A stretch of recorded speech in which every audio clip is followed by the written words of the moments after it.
আজ সকালে রাশিয়া একটি বড় সামরিক হামলা চালিয়েছে ইউক্রেনের রাজধানী কিয়েভ এবং অন্যান্য গুরুত্বপূর্ণ স্থানে।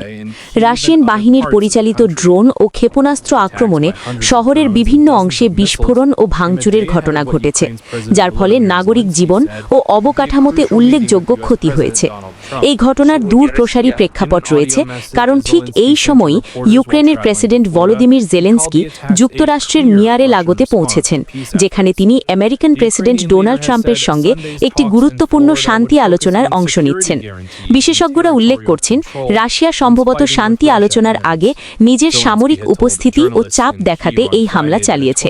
সাম্প্রতিক মাসে যুদ্ধবিরতি ও শান্তি আলোচনার আশায় আন্তর্জাতিক চাপ বৃদ্ধি পাবার পর রাশিয়ার এই কর্মকাণ্ড আন্তর্জাতিক মহলে উদ্বেগ সৃষ্টি করেছে।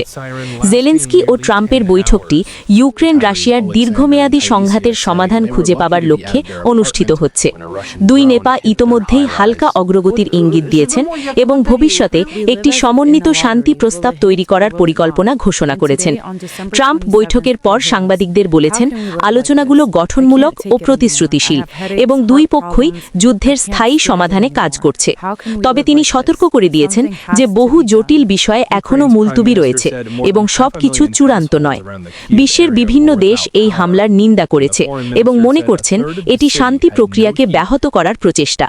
ইউরোপীয় ইউনিয়ন ও উত্তেজিত ন্যাটো একটি যৌথ বিবৃতিতে বলেছেন, আগ্রাসন বেআইনি ও মানবিক সংকট সৃষ্টি করছে।